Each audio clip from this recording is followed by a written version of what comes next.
గోరేటెంకన్న రావాల్సిందిగా, మాట్లాడాల్సిందిగా, ఆట పాట వినిపించాల్సిందిగా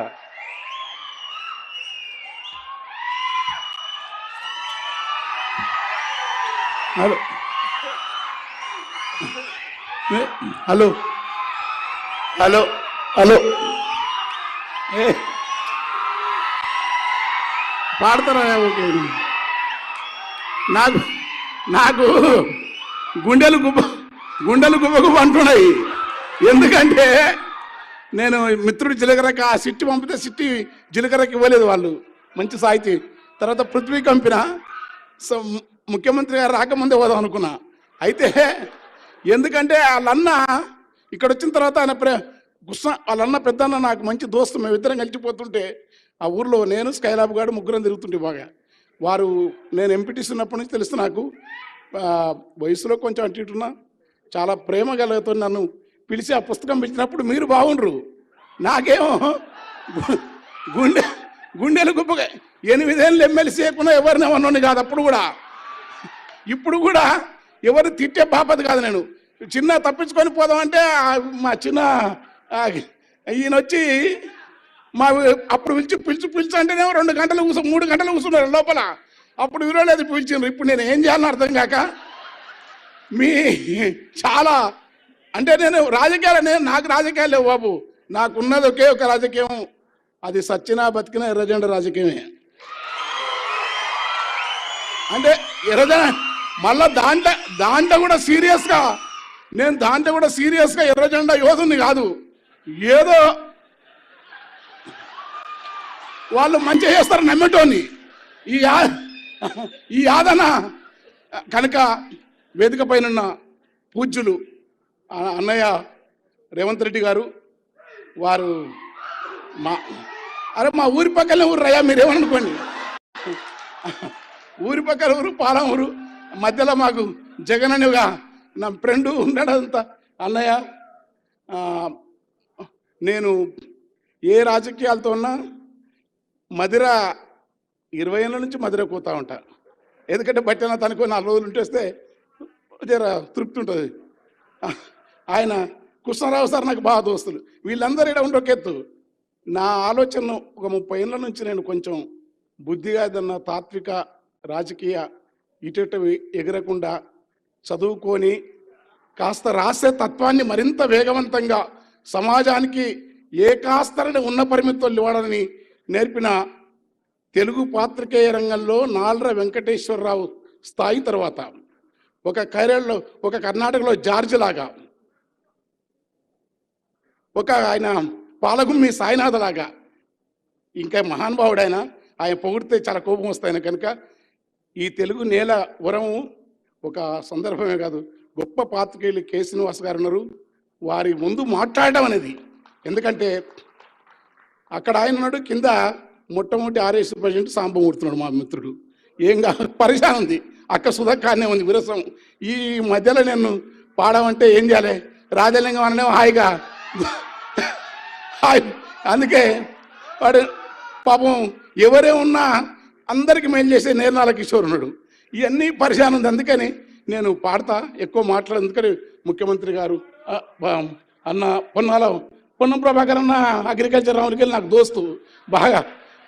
అల్లనారాయణ నాకు అల్లనారాయణ శ్రీనివాస్ ప్రణహిత వాళ్ళు, తర్వాత చక్రపాణి ఇద్దరం స్నేహం ప్రేమ, తిట్టడం, నన్ను ఆర్యని పిలిచే దమ్ము మల్లెపల్లి లక్ష్మణ్ వాళ్ళిద్దరికీ ఉంది. యాదన్న కూడా అదే.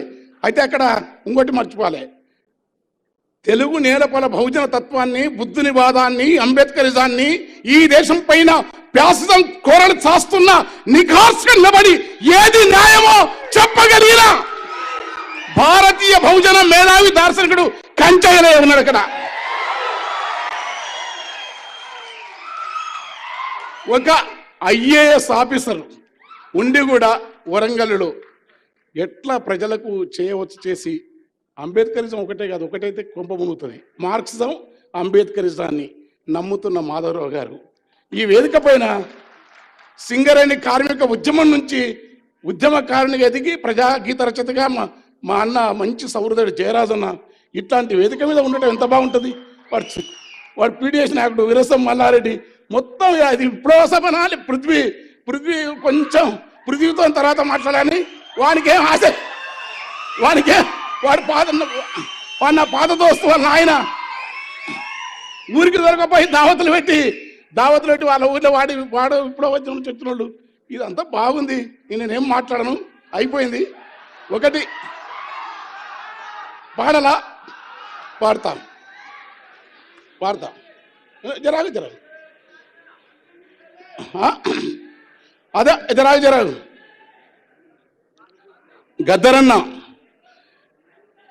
గద్దరన్న పాటకు నా చూపేరిన పాటకు వస్తా నా చూపేరిన రాళ్ళు మెత్తనైపోతావి, చెట్ల పాదుల కాడ సెలిమలూరుతాయి, తీరాన తీతువా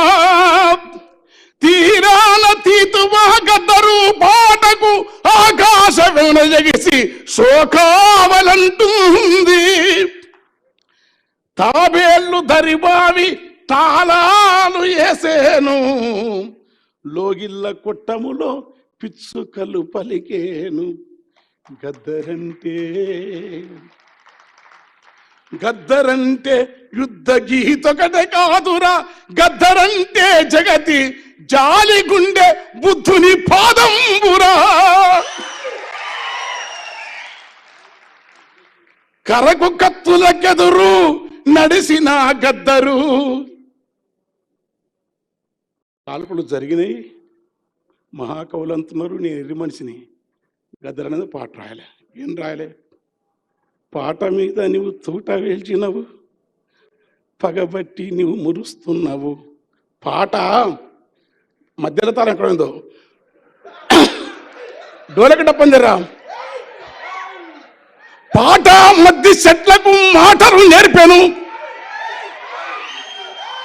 పాట లొద్దిమారులకు యుద్ధము నేర్పాను, కడీల నుండి దొరలను దరిమిన గెరిల్ల దండుకు గుండె కాయరా, దండకారణ్యపు కొండల పైన పండు వెన్నెలై కాసర పాట, దాన్ని మురికి చేయితో బంధింప చూస్తేవా బగ్గున మండితే బుగ్గైపోతావు అన్న మీద రాసిన 5 నిమిషాలు రాసినాం. అంటే పదగతులు స్వరజతులు రాయొచ్చు, కవిత్వం రాయొచ్చు, వసంతం రాయొచ్చు. నేను చాలా గమ్మతులు రాస్తాను, వేరు సినిమాలకు ఒక రకం ఉంటుంది, సాహిత్యం రకం. అలా గద్దరన మీద ఆ పాట మొత్తం పడితే తెల్లారుతుంది. కానీ అన్న ఒక పాట అడుగుతుంది ఎప్పుడు నన్ను, అరే అది వాడరు అని. అరే గల్లీ ఇప్పుడు డోలకలే డప్పులే గల్లెట్ ఉంది, ఆగాగు ఇప్పుడు నేను పడతాం. అయ్యా గద్దరన 8 రూపము బట్టి కులమును బట్టి గుణమునెంచకండి,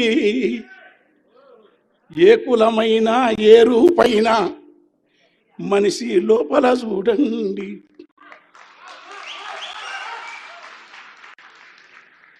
ఏలెడంత ముక్కుంటది గద్ద ఇంతే, ఎంత ఎత్తుకు ఎదిగితే వింత, ఏలెడంత ముక్కుంటది గాని ఎన్ని కోడి పిల్లలను మింగురా, గంపెడంత నోరున్నది గాడిద సింపిరి రూపము దానికున్నదని, మా కవులే ఈ కవితల మీద కథలు రాస్తారు, పదములల్లుతారు. అయ్యా గంపెడంత నోరున్నది గాని గరిక పూసలే నములుచున్నది, ఏమందవు మరి కులమును బట్టి ఈ మనువాదానికి,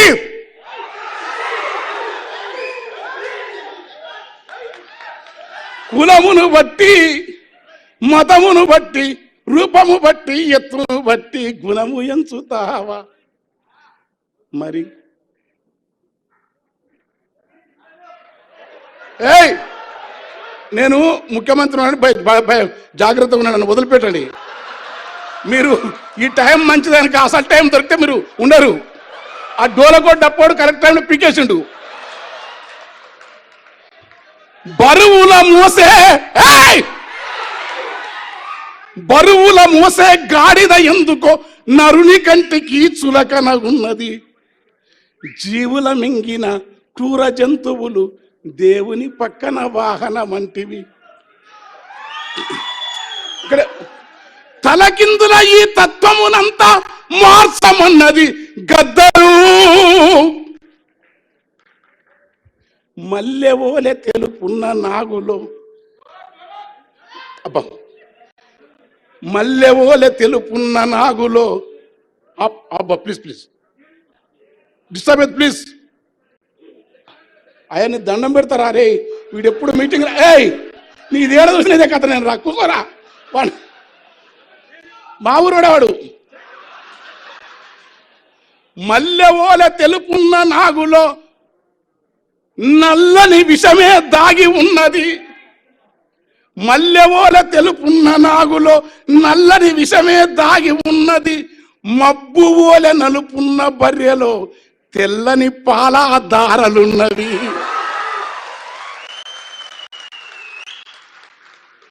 మరి గుణం బంధమా కనుక మనిషిలోని మనిషిని అంబేద్కరు, బుద్ధుడు, కబీరు, నామదేవు, తుకారాం, అల్లమాపబు, అక్కమాదేవి, వీరబ్రహ్మం, గద్దరు. గద్దరంటే ఒక రవిదాస్, గద్దరంటే ఒక అక్కమాదేవి వారసత్వం, గద్దరంటే ఒక కబీరు వారసత్వం, గద్దరంటే నమ్మినా నమ్మకపోయినా త్యాగాల పయనించే పడవ కమ్యూనిజం. త్యాగాల పయనించే పడవ కమ్యూనిజం, భోగాల నిరసించే విలువ కమ్యూనిజం, ప్రకృతిని శోధించే చొరవ కమ్యూనిజం, ప్రాణాల కెరవని తెగువ కమ్యూనిజం. ఆ నిజం కోసం తూటాలు తిన్న గద్దర్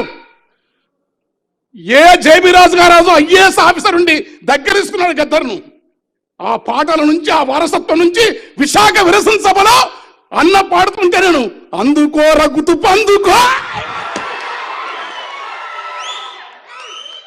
తెల్లారుతుంది మా గద్దె అన్నది నాది. ఇక నేను ఎక్కువ చేయను, ఎందుకంటే బాబాయ్ మా తండ్రి, వాడు బంగారు తండ్రి, మా అమ్మ బిడ్డ. ఎందుకంటే మా ఇంట్లో ఒక ఉత్తరం రాసినాడు నా బిడ్డ పెళ్ళప్పుడు. అది ప్రేమ కట్టి పెట్టుకున్నాం కన్నీళ్లతో. నా బిడ్డ, మీ నాన్న, మీ పెదనాన్న, నాకు పెదనాన్న గద్దర్, పెద్దన్న గద్దర్, నా బిడ్డలకు పెదనాన్న. మాకేం లేదు, పాట, జాలి మనిషి, సోక్రటీస్. నమ్మినా నమ్మకపోయినా హింస వద్దు కానీ ఎర్రజెండా మార్గమే గద్దర్. Thank you.